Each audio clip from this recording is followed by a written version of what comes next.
Oh yeah, what a weekend of sport. The officially best weekend of the year has already happened. There's not going to be a weekend as good as this until obviously Paddy's weekend when we win the Grand Slam. A very good morning to you out there. We're going to talk about the Super Bowl. We're going to talk about the dramatic end to the Spurs-Liverpool game, and obviously we're going to talk about the dramatic end to the Six Nations game. A very special Monday morning. Welcome to Brian O'Driscoll as well. How are you doing? Yeah, great. What? You came in your shorts. Yeah, well, I'm training I always train at 9 on a Monday, and we're off air at like 8:30. We'll shoot to the gym. Very good. Get it done. Nothing different, except we're going to chat through a reasonable weekend of sport. Yeah, it was ridiculous, wasn't it? Yeah, it was class.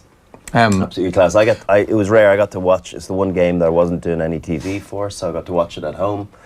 And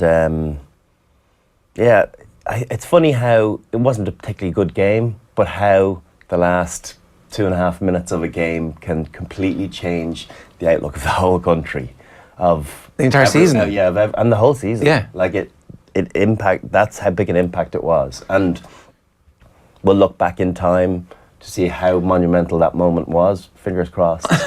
We'll be looking back favourably. But listen, a long way still to go. But that was a big hurdle.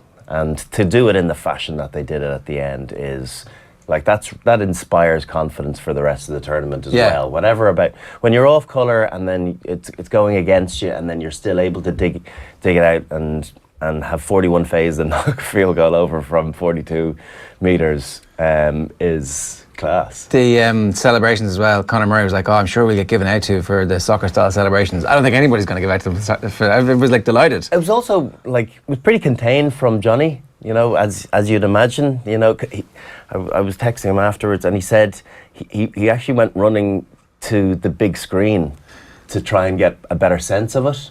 I knew immediately when it's 42-metre drop goal, you don't know. So he hit it, and he looked as though he hit it pretty plush. Yeah. So I stopped looking at that, and I looked straight at him, because they're the ones that know. You know if it's come sweetly off your foot. Yeah. If it's on line, and I saw immediately him getting excited. He said, "This has a chance," and then just continued watching him, and then just at the end looked to the ball dropping over the post. I wasn't sure it had actually gone over for ages. I was pretty sure, but not 100%. No, because they didn't show a replay, and there was silence. And no one really. It was like, and he stopped celebrating. Yeah. It was like because he's looking at the big screen, and the big screen is showing him instead of actually showing the ball going over. I'm like, what happened?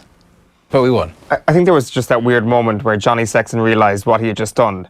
He kind of looked around, and you have these strange moments in life where he's like, this is amazing. This moment that I'm experiencing right now is one of the highlights of my entire life. And I think that must have just hit him there. He had this spiritual nirvana moment almost. The thing too as well, it's those moments that he literally lives for. He wants as much pressure, and he wants the onus to be put on him. In that regard, he's very Johnny Wilkinson-esque, and Rog as well. To I suppose categorize all three of them together.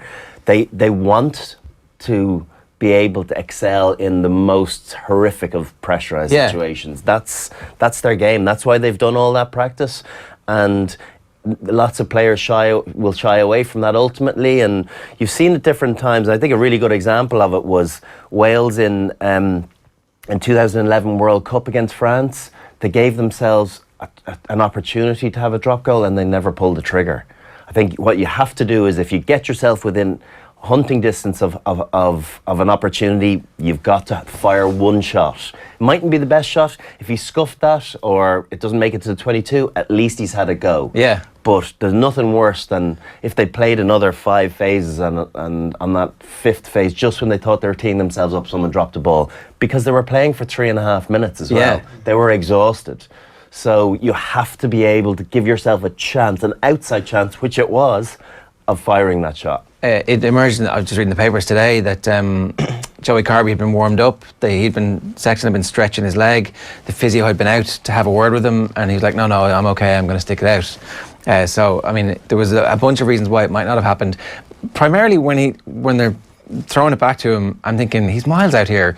And in my head is the first half drop goal, which he took when we had a penalty advantage, which wasn't really close. Like, I mean, it would never look like it was going over at all. Like, he's not renowned for kicking 48, 42. Heineken Cup final in 2009, he knocked one over from the touchline. Now, that's a shot to nothing. That's not the same. You know, he's caught it on the touchline nearly 40 metres out, and everyone's going, what are you doing? And Yeah. he just hit it so flush.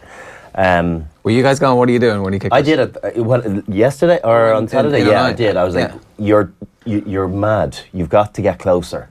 And in fairness, there was so many different aspects to it, because you get a better sense of how your packers, might be struggling, how they're literally running on fumes. Yeah. They'd done brilliantly. I thought it was incredibly brave to go to that crossfield kick to Earls, because they weren't getting there with ball in hand. They had to do something slightly different, and it was a calculated risk.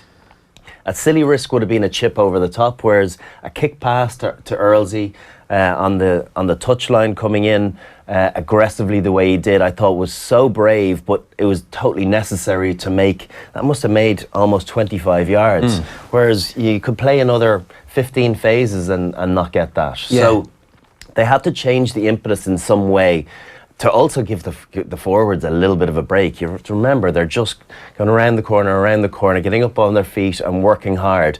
And in those instances, we've talked before, the worst thing to do is to zigzag, where the defenders just make a tackle, get up, and that's where the next passage of play comes at you as well. You've got to work them around the corner to tire them as well as you. So for them to go to Earls and then the brilliant carries from CJ and Henderson actually got about 2 or 3 yards that gave you a glimmer of hope that we're not far away now. Yeah. And then he had a go. I was like, that's too far. I thought that is too far out. There's no way. I don't think he'll ever hit a sweeter drop goal. But you got the sense too that, like, it looked so flush when it came off. And then, I don't know whether it was a bit of a headwind, but it's definitely held up. Yeah. And it still crossed with, probably there was a couple of yards in it. Yeah. Like, it didn't drop That's directly over the crossbar. Yeah. There was a couple of yards. So when you saw it from behind the post, it dropped a bit into the in-goal area. So he still, I wouldn't say he might have had another yard in it, maybe another yard and a half, but the whole thing was incredible, from going back to the restart, the 22, reclaiming that. I think they'll take a lot of satisfaction in that, in being able to get that done. Yeah, because this is the thing great teams used to do to us, and now we're doing it to other teams. Yeah. I think I don't know how long the whole sequence of play was exactly, but it must have been, I think around 6 minutes. Was it Yeah. 77 to 83? That is actually mind-blowing. Yeah. To hold the ball for that long. That is incredible, because going back to that really heartbreaking moment in 2013 against the All Blacks, and they held it for 3 minutes, 10 seconds. That was then the target for us to be able to deal with a pressurised situation of defending in that time. So to have to defend for 6 minutes 10 is pretty unthinkable. Yeah. And they did a brilliant job of it. Sensational. But listen, Nigel absolutely could have given a couple of penalties too. Valamina, like, just wasn't listening to him, and Turia as well when he was on the pitch. But there was a sense that Nigel was never ever giving a rolling away penalty. He was going to get in there and ruck the ball out himself if he had to, to make sure that we were going to get an open, honest victory one way or another. Yeah. I mean, is it honest that they're lying on the ball? It's not. But from his perspective, he doesn't want. He doesn't want. Having said that, he did it against us. He was the one that blew against us in the All Black game. Yeah. I have to say, I don't disagree with his call in that. I think we did flop in and we were trying to seal off. So I'm not. It's not sour grapes from that, because I think he got that one right. I think he could have been. The perception changes a little bit when the clock goes red, and you don't want to be seen to be the bad guy, or particularly, when the away teams on the attack, you want to give the players every opportunity to roll away, and I think he certainly did that. Amazing highlight is something that will last all week, and that's going to be helpful. But also, there's going to be a lot of analysis of why they weren't able to put their game together and why they didn't play for territory. And some of the, like, imagine the kick doesn't go over. The analysis is like, what the hell happened to this team? We're supposed to win that game by 10 points. So why didn't we dominate the game the way a team with our talent and possession in that game should have? I think there was a few things. I think The conditions obviously played a big part in it. You heard the players afterwards and Joe afterwards talking about how greasy the ball was and how difficult handling was. So I think sometimes it can be a frustration as a player when it doesn't look that greasy out on the pitch, and yet it can be a bar of soap. Yeah. You almost feel like you want to wave a sign up to the fans beforehand going, this is really tricky out here. Just expect some unforced errors. So, maybe their skill set, particularly that last sequence of play to hold on to the ball through that many phases is, shows a phenomenal amount of skill. I think they probably should have realised that and cut their cloth a small bit. I don't know. They want to be seen as a team that has really good multi-phase, has really good launch play.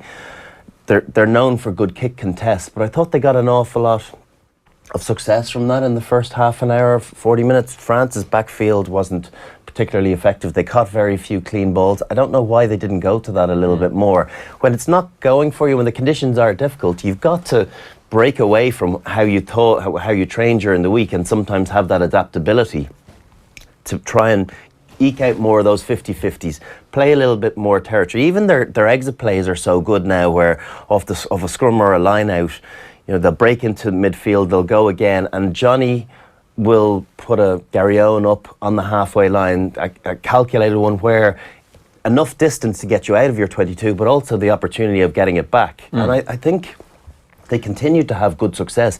You've got people like Keith Earls and Rob Carney in particular up in the air. They're both very, very good. I think, Teddy Tama, not brilliant under a high ball. Palais, caught one, I think, that I remember. Vakatawa, definitely not very proficient in the air. So I think that's don't be afraid of what people are going to say about your game plan and how you're going at them. I think we could have played that a little bit more. That said, that very first attacking play that they went wide, where both wingers found themselves over on the right touchline, was a beautiful sequence first 5 minutes. Play. In the first 2 minutes launch, the first launch off line out, I think it was. Yeah. Lovely little intricate play, ball behind, loop play around the back, and Bundyaki broke through the tackle, fed to Stockdale, who fed to Earls, and they must have made 20 metres. So you got the sense that, okay, we're able to play here. I don't know whether we got our shape properly right, whether the extra pressure coming from the French defence had a negative impact on us as well. But when it's not going for you, I think, like I said, you just cut your cloth a small bit and go back and simplify things and see it as a game where you're just going to need to kick your goals. And they managed to do that. They were keeping the scoreboard ticking over. The penalty count was very much in their favour. So it wasn't vintage Ireland by any stretch of the imagination, but they came against a very, very aggressive French defence, and sometimes you have to respect that too. Okay, so France played better than we thought they were going to do, and we maybe didn't adapt enough in-game to that challenge. We didn't. Do you know what? I think it would have been a very, very different referee, different game if we had a different referee. Nigel likes an open game, and sometimes when the conditions aren't right for that, you get almost a conflicting sense of what should be happening. He wants it to run, but then I thought, and a couple of times for Ireland as well, it could have penalised both teams collectively probably another 5 or 6 times at ruck time easily. Yeah. If you had a Wayne Barnes there, the penalty count would have been through the roof. He wouldn't have stood for that amount of the tackler lying on the ball. And we saw Bundy got caught in a ruck, unlucky once or twice. I think 1 or 2 other players were fortunate that they didn't roll away immediately. The French were at it all day. Yeah. So I think you needed a referee to lay down the law early on, and I don't think Nigel ever did that. A couple of opportunities for him to brandish a yellow card to keep the French in check, with Valamina in particular giving away 3 or 4 silly penalties. Yeah.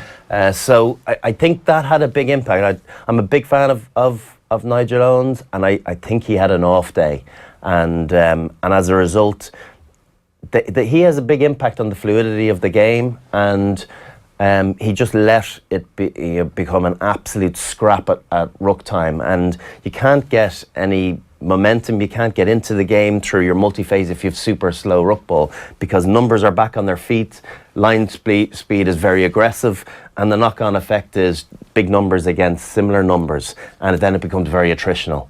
Could Ireland have adapted better to the referee? Probably. I think they could have been a little bit more clinical at ruck themselves. They'll look at that.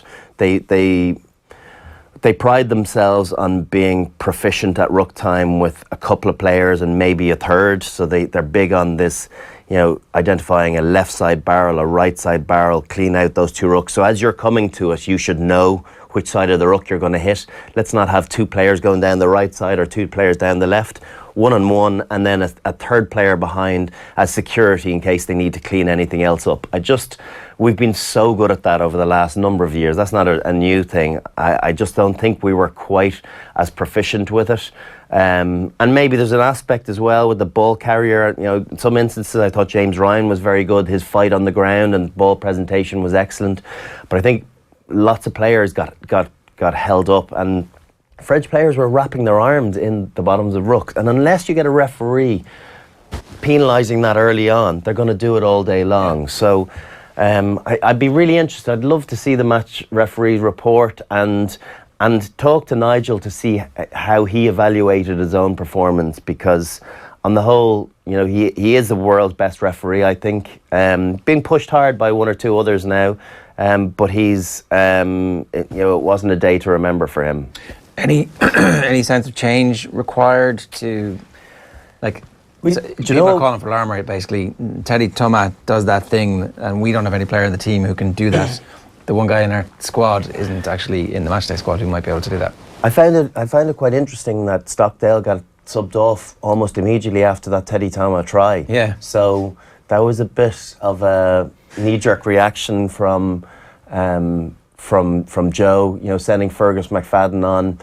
Fergus is what you're getting with him. He's probably not a game breaker, but I thought he had a really good, for what we needed in that last segment, 6-7 minutes, I thought he had some brilliant moments. So it ended up being a good substitution, and not like for like.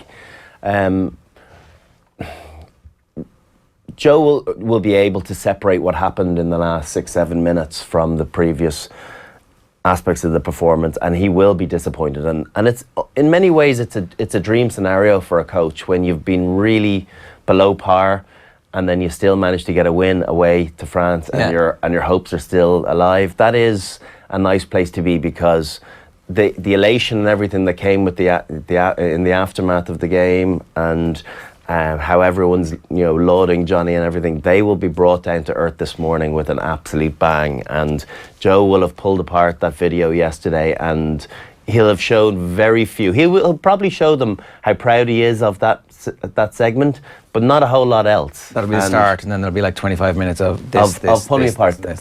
Look at this detail. This isn't good enough. Why weren't we proficient in this area? Why didn't we do this when this was? Is the focus on that? That's what you're talking about. The others, that like making mediocre decisions when there was a good decision to be made. Yeah, it is. It's they're smart enough footballers to play lots of heads up, and their shape was good at times, but they pulled the trigger on the wrong pass a few times. And against good sides in tight games, you've got to take that opportunity. When I looked at the video again this morning, and just once or twice it seemed as though they'd preordained what the call was going to be, where an alternative option out the back had them around the corner. And you've got to take chances against really watertight defences. And you're looking at defences at the minute. England's defence is very aggressive. You get very little time. They're there to frighten you. Wales likewise. So there mightn't be a million tries to come by, so you have to take your opportunities, particularly in those away fixtures. You mentioned Joe Schmidt there and what the camp might be like this morning. What's the methodology there? Is it a group video session and then individual errors pointed out in front of everybody else?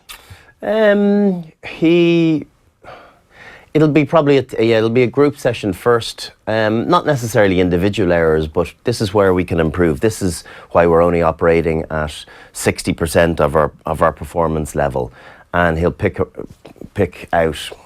I'm sure it'll be a long video session today. He likes a long video session at times. It could be upwards of an hour, but he'll pull apart where they practiced during the week and why something hadn't been implemented. And there might be a little bit of finger pointing if it's necessitated, if someone's been lazy or someone's run a bad decoy line, or someone has opted to not be involved in a sequence of play for 3 or 4 phases. There's no hiding places. If it's happened, he's seen it. And the players know that in advance. I think players often talk about being out on the park and working hard because they know if they don't, that it'll be picked up on the video session the following day or the following couple of days. So there are some scare tactics involved in that, but he'll have a huge sense of relief. But it'll be park that today. How do we improve, and then focus on Italy tomorrow? We're unbelievably reliant on Johnny Sexton, and will continue to be as long as he plays like this. And there's no way around that, is there? Like, you can't fake the game time with whoever we think is going to be the next 10, probably Joey Carberry. Yeah, you don't get that calibre of 10 in a country like Ireland, very often. And Joey looks like an immense talent. He's getting no opportunity, both for club in the 10 jersey and the national team, because Johnny wants to play every minute, every opportunity. So it's not a perfect scenario, provided Johnny stays fit. We're okay, but if, God forbid something does happen to him, we are very reliant on him. But like, he almost never finishes the 80 minutes. It's a miracle that he's still on the field with 82 minutes. Kevin McLaughlin, my old Leinster teammate who's good friends with him, said there's no 10 in the world that can tackle that way and then pull the trigger on a kick 42 metres in the 82nd or 83rd minute. He's an incredibly fit player, so professional, one of the most professional out there, incredibly diligent to obviously all the tasks that are expected of him, his line kicking, his goal kicking, but all the other parts of knowing everyone else's game. He's probably pretty prescriptive in understanding everyone's role, but I think we've seen a little bit more in the last couple of years of his ability to play more heads up in a less prescriptive role. Both through Leinster and in Ireland. And when you've got a great halfback pairing or halfback partner like Conor Murray there too, I think he's got the capabilities of being able to see something, the landscape changing, and then reacting as such. And I think that's why both of those, I would almost say equally, that we're reliant on the two of them. So what do you, like, longer term, right, taking into account what's just happened, that we've won this game where we had this sense that we're a much better team, like, do you stand them both down for 6 months next year and go, okay, off you go, and make sure your bodies are absolutely perfect for the summer of 2019? It's very hard to do that. Conor Murray, touch wood, is very rarely injured. Obviously he excels when he's playing a lot. He covers a lot of minutes. Johnny's getting a little bit older, probably needs a little bit of protecting from himself as well, and from his enthusiasm to play the game the whole time. So it's a very difficult thing to do, to step someone down and refuse them access to a Six Nations or doing their role, what they love doing. So you might get a negative reaction from you can come back with a chip on the shoulder. Neither of them are going to agree to do that.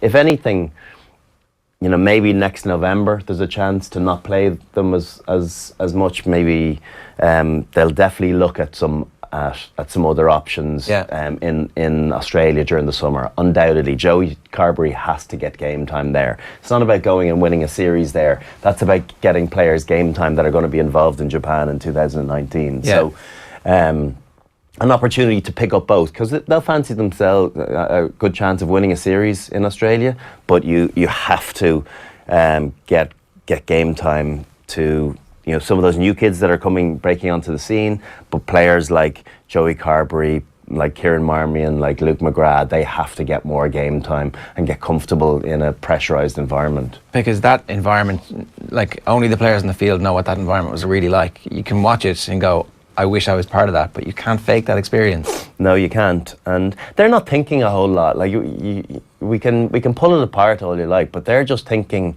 about the next phase. They really are, and they're thinking, I better hold on to this one. Like I saw at one stage, 78 minute, Rob Kearney had a juggle with one, and that was it. All you needed was one juggle. So for that ball control for 41 phases at that end of the game is testament to their mental toughness, their physical resilience, and their ability to stay in the fight as long when it's gone against them. When a game that they appeared to be in control of slipped away, they could have felt sorry for themselves. They dug in, said, let's not worry about that. They got lucky with that Anthony Bellew missed goal. He should have knocked that over and made it a 4-point game. And it might have been very different then. I don't think we'd have scored a try. But they don't know. They're a team now that don't know when they're beaten, and that's a very, very important skill to have. Because the motivation this week is obviously to get better and improve on the stuff that they point out in the video sessions, but the ability to have those conversations with a smile on your face, as opposed to, am I going to get dropped? Am I the one who was responsible for us blowing our chance at a Grand Slam? Like, that's the bit that most analysts will just go, oh, Ireland were not able to create chances, as opposed to actually seeing that these are human beings and they will have this sense of incredible pride and progress, and we can't measure that. Yeah, and I think they did create some opportunity. Maybe we weren't bashing away at the line, but it's not all doom and gloom in advance to that final segment too. Yeah. Like they put together some good passages of play. They were in the lead up to the 71st minute. The try they conceded will annoy them. Poor kick chase. Conor Murray was out on his own. Rob Kearney will be disappointed that he didn't trust Bundyaki, who was defending inside him. It was slightly behind him. He probably should have just waited him to catch up and used the touchline as that extra defender. He got burnt on the outside. Stockdale probably should have reacted a little bit earlier and at least gotten some form of drag to slow him down. You're not getting a full hit on Teddy Thomas there, but then someone else can come in and finish that off. Keith Earls, if he'd gotten a bit more of a grab, Keith Earls was going to finish that tackle off. You're in scramble then, but they're a team that's well used to scramble. You give yourself a fighting chance. Yeah. Whereas that one will really have annoyed them, because yes, it was against the run of play, but in tight games you still have to make yourself impenetrable to those X factor tries, and we made it Teddy Thomas look very good by pretty average defending. There's more X factor to come from better teams though, isn't there? Yeah, England looked in parts really, really sharp against Italy. I saw the game having recorded it, so you get a sense, you're looking at score lines, you're waiting to see what the ebb and flow of the game is like. And I was thinking, what was it, 17-10 at halftime? Yeah. So it got England or Italy are right in it. But England should have been out of sight. They absolutely bashed them the first 10-15 minutes. Scored a couple of great tries. Their launch play looked really good. So from an Italian perspective, obviously that's the game that let's not jump ahead to England just yet. Let's look at Italy in advance. They're much improved. Their skill level is vastly better on previous seasons. They've got good shape, but at home, I think we'll be able to pull them apart. And England ended up scoring 46 odd points against them, and you'd anticipate that we should be able to do something similar, where anything less than a bonus point would be disappointed with. Does Jordan Larmour start? Possibly. I don't know where he starts. I still think that he starts him on the wing if he's going to start him somewhere. There's a bit more protection there. You won't see the best of his attacking play, because you need it. You need that in counter attack when the ball's kicked down to him. I wonder. See, Jacob Stockdale's not done a whole lot wrong. He didn't have his best game ever. He had that moment of the Teddy Thomas try. Yeah. But he was relatively quiet. Rob Kearney had a good first 30 minutes and then a couple of errors. So does he give them another go against Italy, or does he get brave and put Jordan Larmour in? I think it's a good game to put him in personally. If he wants to see him in that World Cup squad in Japan in 2019, I think this is a good game to start him with. Yeah.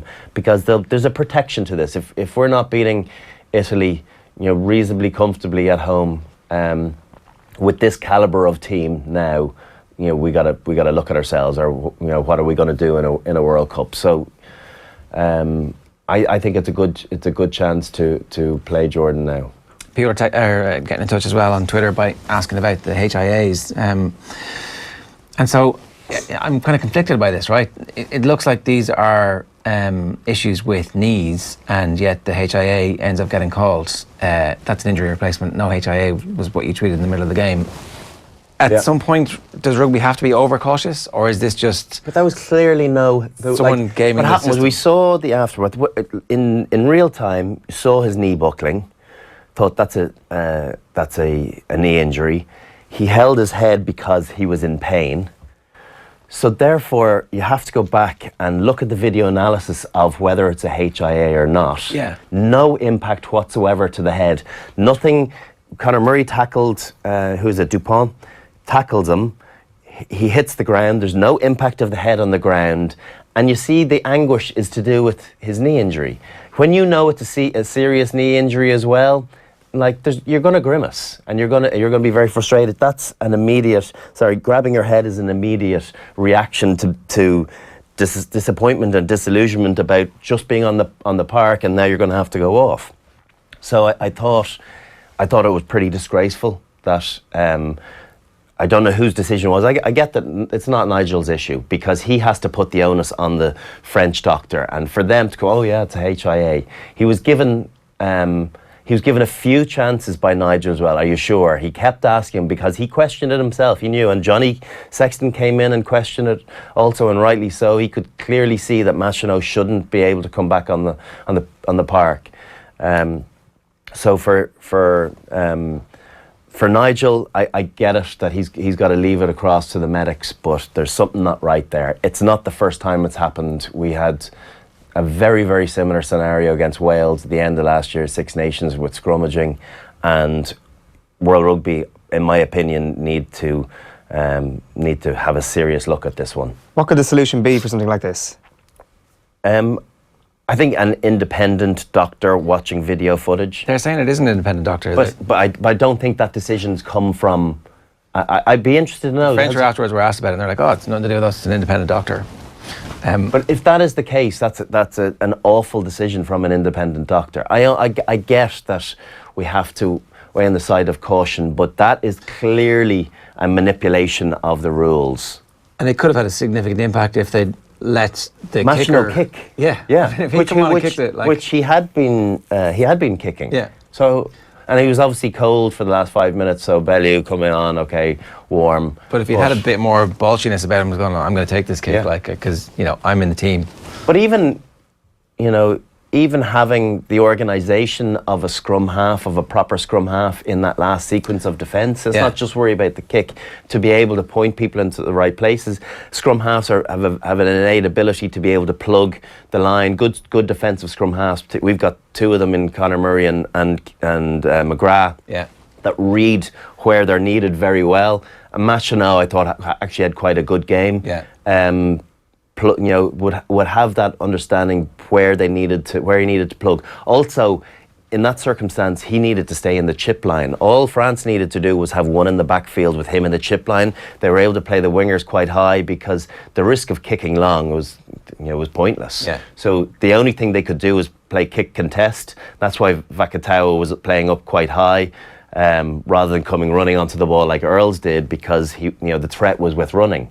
So it's all those matters. It's not just the goal kicking, and it's not just if they had the ball, but in defence too. So for me, that was really wrong. And I said afterwards, I don't think just because we've won that it should be swept under the carpet. I think this is a big issue, and lots of players are in agreement that that's unacceptable, because it's us this weekend, and we've come through. Wales weren't so lucky last year, and who's next? And there's a lot at stake in these games. Yeah, no, a huge amount at stake. Obviously, entire careers rise or fall on the basis of what happens over the next couple of weeks. You did warn us on Friday that this Welsh team was pretty good, and it turned out they were sensational. Yeah, they were really good.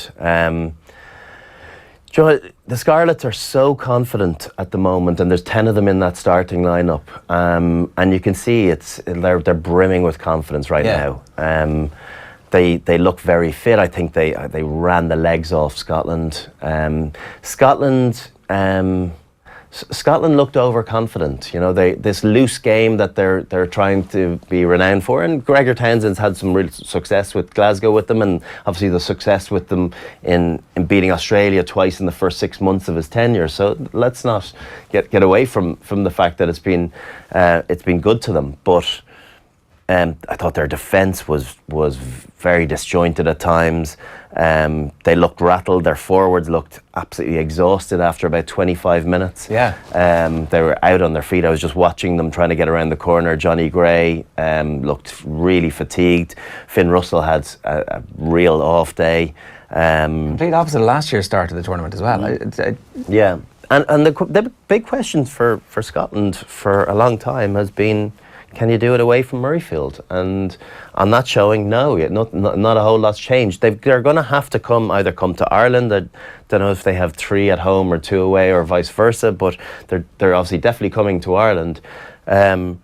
So they've got to get an away win. They have to. For real credibility in this tournament, and to finish anywhere beyond 4th, you've got to get away wins. And yeah, they've got England in Murrayfield too. That won't be any easy win. It'll go a long way towards getting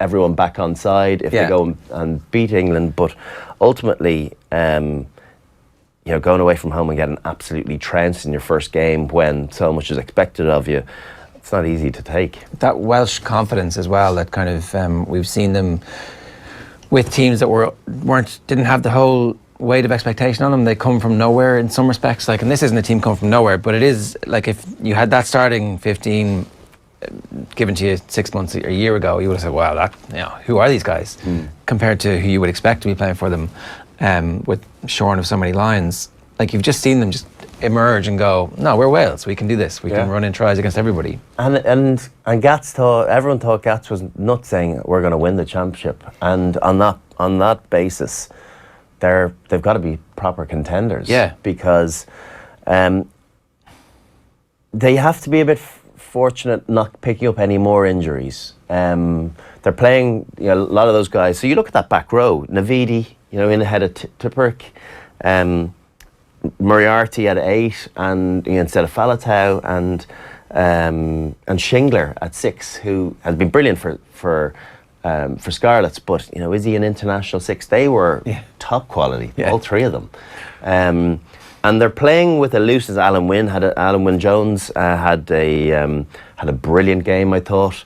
That just before they scored their second try, when they broke the length of the field and knocked the ball on the line, like, that is high skill level. Yeah. Linking between forwards and backs. That would have been a sensational try if Steph Evans had managed to hold it. They scored off the next scrum when Glasgow or when Scotland had put in a crooked feed, but they look very, very confident, and Gats will love coming over here and potentially upsetting a Grand Slam game. Like, how big is that Gatland factor? Obviously, the Scarlets thing is the single biggest factor in this Wales upturn in fortunes, because this, like, you did warn us about Wales, but it was a shock result, the manner in which they did it, I think. So, and how big is the Gatland thing? Because that seems to have been the other thing that's changed, other than this huge upshoot from the Scarlets. I was shocked at the manner of the victory. I thought it would be a tight game. I thought Wales at home, Wales at home it's a tough game. So I did fancy them just to scrape it by Scotland, but not by that scoreline. The Gats thing will always be relevant when he's coaching against Ireland. He did feel badly burnt by it, and I don't think that's ever going to go away. And then you have the added impact of what went on, what was said after the Lions tour with Sean O'Brien. That also will have a bearing on how he preps the team for the week, and how he, the extra words that he says in the dressing room beforehand. Or he counted up every minute Sean O'Brien had played for Ireland against Wales that night at the Stella. He'd gone off and done work. He'd got somebody to look up the stats on how often Sean O'Brien had played for Ireland against Wales, and how many of those games he'd won. It was like, he's a man who bears grudges. He absolutely is. And he didn't need extra ammunition because of the stinging he got from Ireland when he was let go and Eddie O'Sullivan was promoted in 2001. But it's been added with what happened during the summer and the aftermath. So, he will have his team rightly primed for this, because they've come and spoiled the party before. They'll have. It won't be the thing too as well, and maybe that's us looking at ourselves in a selfish way. They'll also be thinking slam. Totally. You know, they're not thinking, oh, we'll stop Ireland from winning, a slam. They're thinking, this is a year for us to win a slam. Trying to think when they last won one, was it in 2012? They came to Ireland and beat us. Remember that Stephen Ferris tip tackle that allowed Halfpenny to knock over a late penalty, and that was the difference. They'll feel that they can break this Ireland defence down, and with the confidence that they're playing with, hard to argue with that. Pretty good opening weekend, all told. Yeah, I think it was a great opening weekend. Like, our game against France wasn't a particularly good game, but it was the most exciting because of what happened, particularly if you're Irish. But everyone must have thought, wow. Yeah. Like, that gets world respect, being able to do that. Yeah. Any other team, team, if your team in black did that, people would be tipping their cap. And that's the point, because New Zealand didn't play really well against Ireland that day that they beat us in 2013, but they still managed to eke it out. Like, that's what, either we're going to be a great team or we're not, but you have to have some of this luck along the way, and you also have to, get that momentum together. And that was a team who were a brotherhood, who were celebrating immediately, that kind of outpouring. That's important to see, I think. Yeah, it is. And I think you can see a real tightness with this team. Whatever about the celebrations afterwards, it's easy to celebrate when you've had a monumental moment in time like that, and that will be, that won't be forgotten for many's a year. But I think in everything that they do, I think you can see that there's real togetherness, and that's a spirit that, yes, you would associate with us, but to have that combination with high skill levels, with real understanding how we want to play the game, with great structures, with a top class coaching ticket. I just think it's a good formula we've got going. There's the headline on L'Équipe, cruel mais juste, cruel mais juste. That's cruel, like, yes, because they managed to get themselves back in the mix with 8 minutes to go, and how it transpired. Yes, it is, but we shouldn't have allowed that. I thought watching the game we'd win by 15-20. In the first 10-15 minutes. Yeah, we were going to kill them. Yeah, I think. Oh, look how easy we're moving the ball here. Yeah. And just they didn't let us into the game, but we never really got a foothold in it properly. And yeah, you need to get to that 9 point. If you get to 9 points and get something thereafter, I think that's the breaking threshold. Yeah. We never managed to do that. All right, Brian, good stuff. Oh, sorry. I think we need more of this kind of celebration, by the way. You mentioned the brotherhood there, like proper kind of soccer-style celebration. Like, go to Twickenham, Johnny Sexton puts over a drop goal like that. Go and celebrate in front of the English fans. Do proper Emmanuel Adebayor sliding on your knees style. I thought that was outstanding yesterday. Conor Murray should not be apologising for the celebrations. Yeah. What I like is for me is celebrating collectively. I just don't. The soccer celebrating individually with the fans. That's not for me. That's not really our thing. But if you're celebrating in groups, go crazy. In proximity to fans, and bring it all together, provided you've got love for your fellow teammates, and rather than it's all about you. Look at Johnny. It wasn't about. No, he didn't run off like Austin Healy did in the Heineken Cup when they won against Munster years ago. Celebrated on his own. That was a collective thing, and I think that's where you can see a tightness. He came back to them rather than going, "I'm the man." It was like, yes, what a brilliant job we all did, and they did. Good stuff, Brian. Thanks a million. Thanks a million for watching. If you want to subscribe, well, there's the button right there. If you want to see more videos, hit that down there.